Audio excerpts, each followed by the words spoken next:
boys and girls, and welcome to your first lesson on The Worst Witch by author Jill Murphy.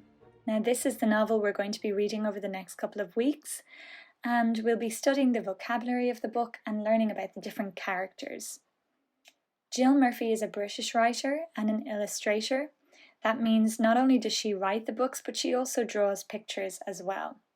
And Jill started writing little books and stories from a very young age, which is pretty incredible. And this book, The Worst Witch, was actually published when she was only 18. So she started writing it when she was in secondary school, when she was about 15, and then by the time it was published, she was 18. So that's actually really young for someone to have published their first official book that's in bookstores and on sale.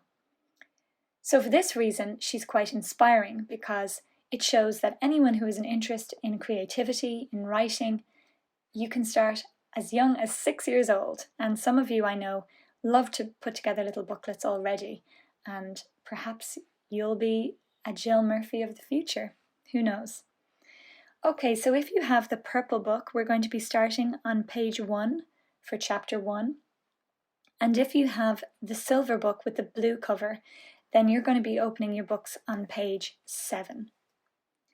Now, I'd like you to have a pencil in your hand while we read, because every so often I'm going to get you to circle a word in this book.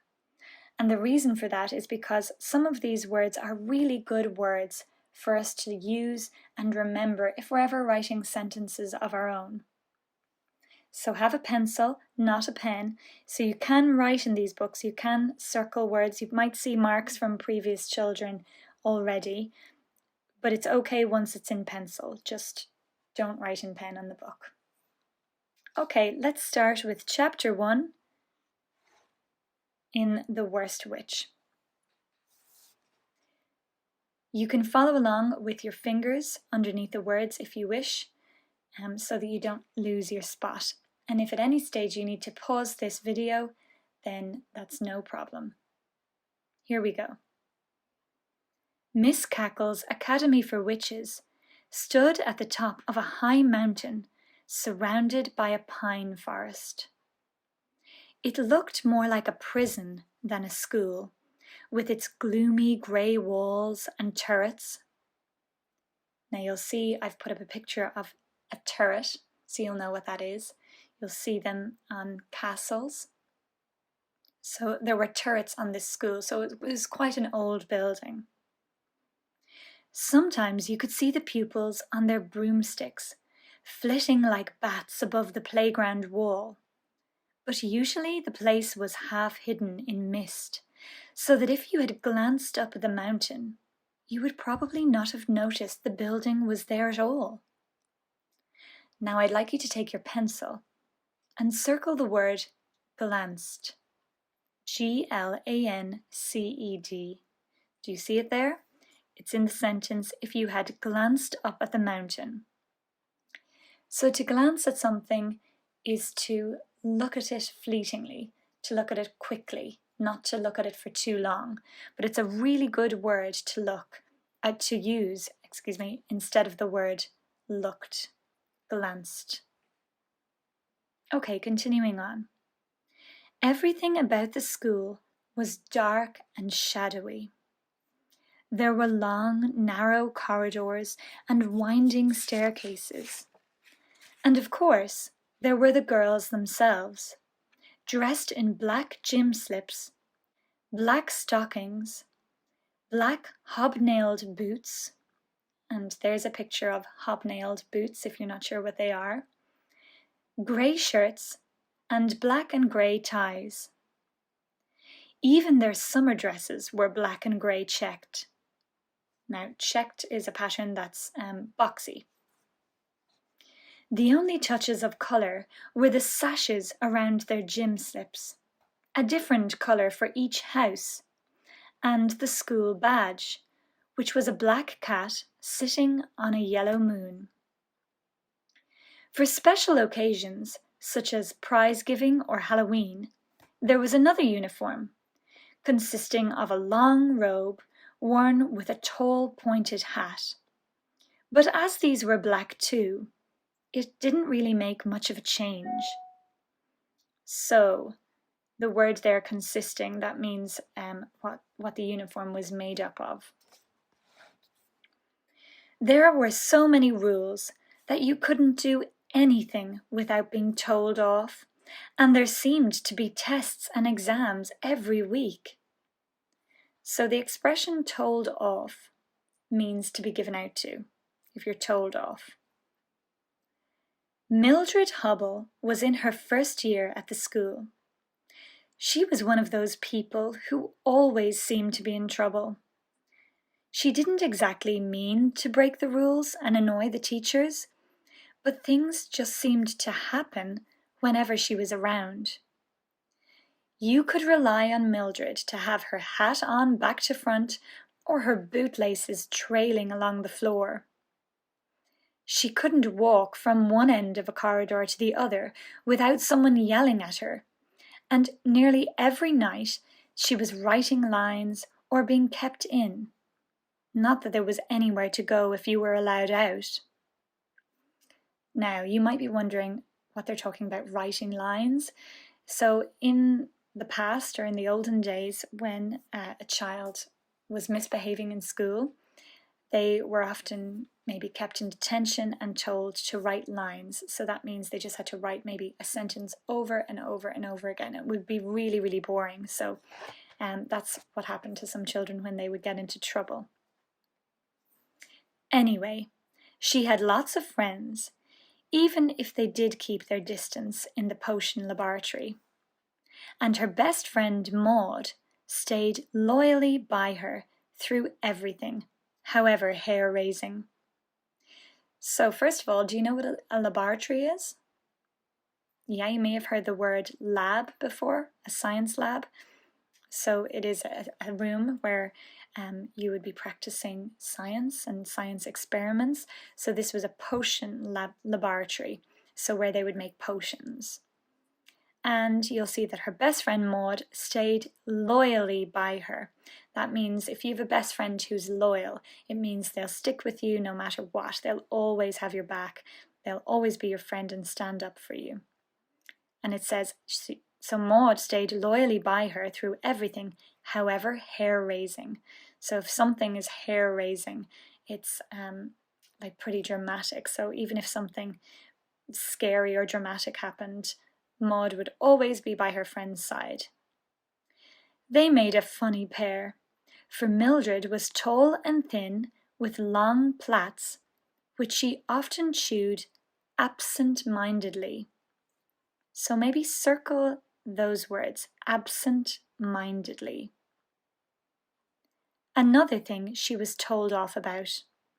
While Maud was short and tubby, had round glasses, and wore her hair in bunches. So the word absent-mindedly, it's a really good expression. It means to do something without even realizing you're doing it. So it's saying there that Mildred, she was tall and thin and she had long plaits. So you can imagine that she had long plaits either side of her hair. And so she sometimes chewed the plaits. So she was chewing on her hair, which isn't very nice, but children do this sometimes. Maybe if you were nervous or just daydreaming. So Mildred would often do this absent-mindedly. So to do something absent-mindedly means you don't even realize you're doing it.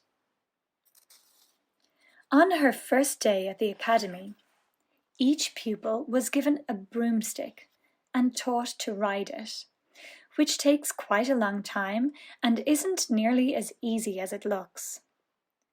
Halfway through the first term, they were each presented with a black kitten, which they trained to ride the broomsticks. The cats weren't for any practical purpose, except to keep tradition going. Some schools present owls instead, but it's just a matter of taste. So first of all, it says there that the cats weren't for any practical purpose. A practical purpose is like a useful purpose. So the cats weren't used for anything much. They were just there to keep tradition going. So maybe put a circle around the word tradition. So do you know what a tradition is? Yes, so it's if we do something over and over. So, like Halloween is a tradition. We have Halloween every year, or giving presents at Christmas. That's a tradition. It's something that's been done for years, so it's something we continue to do now. So in this school, giving them cats was more just something that they would have done years before when the school first opened, and then they just kept going with it. So that's the word tradition. Miss Cackle was a very traditional headmistress. So a headmistress is a principal. It's a female principal of a school. It's a word that's used mostly in England. Miss Cackle was a very traditional headmistress who did not believe in any newfangled nonsense, and trained her young witches to keep up all the customs that they had been taught in her young day. So that means when they're saying she was traditional, she was maybe a little bit old-fashioned. She wasn't looking to change any rules and move with the modern times. So she wanted to keep up all the traditions and customs of the school. At the end of the first year, each pupil received a copy of The Popular Book of Spells, a 3-inch thick volume bound in black leather. So I'd like you to circle the word received. To receive something is to get it. It's a really good word to use instead of the word got. Instead of saying I got a book at the weekend, I received a book. So it's when you get it, maybe as a present or someone hands it to you. So each pupil in this school got the Popular Book of Spells. So a 3-inch thick volume. That just means the book was very thick and it was bound in a black leather. That means the cover was made of black leather. This was not really to be used as they already had paperback editions for the classroom. But like the cats, it was another piece of tradition. So a paperback is a book that just has a paper cover. So the books you have now, The Worst Witch, that's an example of a paperback book or a paperback edition of a book. So the leather book, it was probably more precious. Apart from yearly prize giving, there were no more presentations until the 5th and final year, when most pupils were awarded the Witch's Higher Certificate. It did not seem likely that Mildred would ever get that far. After only 2 days at the school, she crashed her broomstick into the yard wall, breaking the broomstick in half and bending her hat. She mended the stick with glue and sticky tape, and fortunately it still flew, though there was an ugly bundle where the ends joined, and sometimes it was rather difficult to control. Okay, I'd like you to circle the word fortunately. That's a really good word. Fortunately means luckily. So if you're fortunate, you're a lucky person, if you're a fortunate person. So it said there that she had crashed her broomstick into the yard wall and it was broken and she mended it. So she was just fortunate about the fact that it still flew. So she was lucky that she was able to fix it. Fortunately. This story really begins halfway through Mildred's first term, on the night before the presentation of the kittens. It was almost midnight and the school was in darkness, except for one narrow window lit softly by the glow of a candle. This was Mildred's room, where she was sitting in bed wearing a pair of black and grey striped pyjamas and dropping off to sleep every few minutes. Maud was curled up on the end of the bed, enveloped in a grey flannel nightdress and a black woolen shawl. So that word enveloped is a good word as well. To be enveloped in something means to be wrapped in something. So we might put a circle around enveloped. So Maud was curled at the end of the bed, enveloped in a grey flannel nitrous. So that means like wrapped or covered in a grey flannel nitrous. Flannel is a type of material. It would be a lovely warm material, so suitable for the winter. And a black woolen shawl. So a shawl is like a thick scarf or a big scarf. Each pupil had the same type of room, very simple, with a wardrobe, iron bedstead, table and chair, and a slit window like the ones used by archers in castles of long ago. So if you look now, here's a picture of a castle with a slit window, and they would have been used long ago by archers, so they would be soldiers shooting bows and arrows. In battles, they would shoot them through these narrow slit-like windows so that the enemy couldn't see them. So this school is a very old building. It's like a castle, and it has these slit windows in them. There was a picture rail along the bare walls, from which hung a sampler embroidered with a quotation from the Book of Spells, and also, during the day, several bats. Now, a sampler embroidered with a quotation. So, a sampler that was embroidered is basically a large piece of material, sort of like a picture, but it's made of cloth, and then it is embroidered, which means it is decorated with patterns that are sewn on with thread. So what's embroidered on this cloth is a quotation from the Book of Spells. Now, a quotation is a sentence or a phrase from a book. So in this, there would have been this cloth picture with a phrase, maybe a magic spell, maybe something like abracadabra, written in thread on this picture. And also, during the day, several bats would be hanging from this picture rail. So you can imagine the bats hanging asleep along this corridor. Mildred had 3 bats in her room, little furry ones, which were very friendly. She was fond of animals and was looking forward to the next day when she would have a kitten of her own.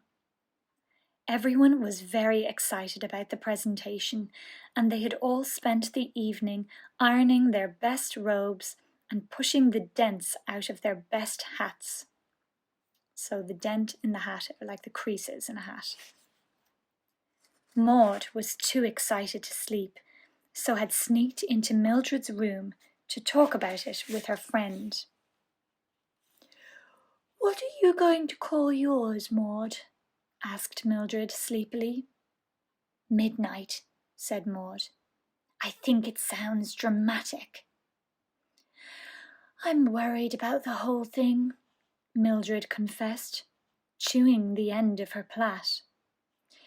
"I'm sure I'll do something dreadful like treading on its tail, or else it'll take one look at me and leap out the window.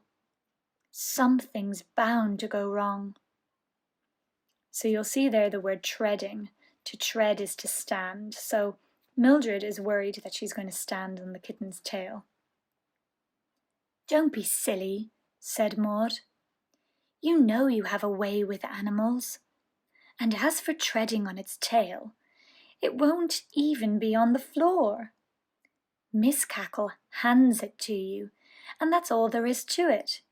So there's nothing to worry about, is there?"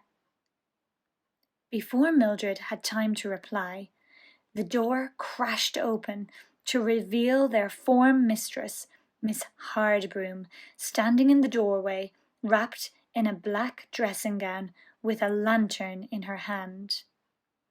So a form mistress. This would very much be something that they would have had in boarding schools. Boarding schools are schools where children stay overnight, and especially boarding schools of the past or boarding schools in England. It would be like a teacher who would be minding that year group. So it would be probably a secondary school, so they'd probably be about maybe 12-year-olds, 12, 13. They'd be in their first year, and So Miss Hardbroom would be sort of the teacher that is overseeing all the first years, all the 12 and 13-year-olds. She was a tall, terrifying lady with a sharp, bony face and black hair scragged back into such a tight knot that her forehead looked quite stretched. So scragged is like really pulled very tightly. So she looked very severe and very scary. "Rather late to be up, isn't it, girls?" she inquired nastily. Now, I'd like you to circle the word inquired, because inquired is a good word. It's another word for asking. So if you're asking something. So Miss Hardbroom is inquiring or asking about why the girls are still up, because it's very late. The girls, who had leapt into each other's arms when the door burst open, drew apart and fixed their eyes on the floor. "Of course, if we don't want to be included in the presentation tomorrow, we are certainly going about it in the right way," Miss Hardbroom continued icily. Now, if someone is being icy in their speak, it means that they're being very cold and not very friendly. "Yes, Miss Hardbroom," chorused the girls miserably. So to chorus means they were all saying it together. "Yes, Miss Hardbroom." Miss Hardbroom glared meaningfully at Mildred's candle and swept out into the corridor with Maud in front of her. So I want you to circle the word glared. So that's another word for looked, but it's different than the word glanced that we saw earlier. So glanced meant looking at something quickly or fleetingly, and to glare at something is to stare at it in a sort of an angry way, to glare. So Miss Hardbroom glared at Mildred's candle. And so that means she was sort of looking at it as if to say, "Why do you have your candle lit? You should be fast asleep." And then Maud had to leave the room. Mildred hastily blew out the candle and dived under the bedclothes, but she could not get to sleep. So hastily means to do something quickly, so she quickly blew out her candle and she dived in under her bedclothes. Outside the window, she could hear the owls hooting, and somewhere in the school, a door had been left open and was creaking backwards and forwards in the wind. Could you circle the word creaking? Creaking is a really good descriptive word, a really good adjective, creaking. A lot of you probably used it in your Halloween stories earlier in the year. So it's that kind of creaking sound. To tell you the truth, Mildred was afraid of the dark. But don't tell anyone. I mean, who ever heard of a witch who was afraid of the dark? Okay, so that was a good opening chapter, wasn't it? So we're going to leave it there today, and then in one of the lessons coming up, we'll talk about those words that we circled, and I'll let you know what we're going to be doing with them. And then we'll be moving on to chapter 2. Now, as I said, really try your best not to read ahead, because it's better when we all read it together. It's more exciting, and we can discuss it then when we come back to school. Okay, well done, guys.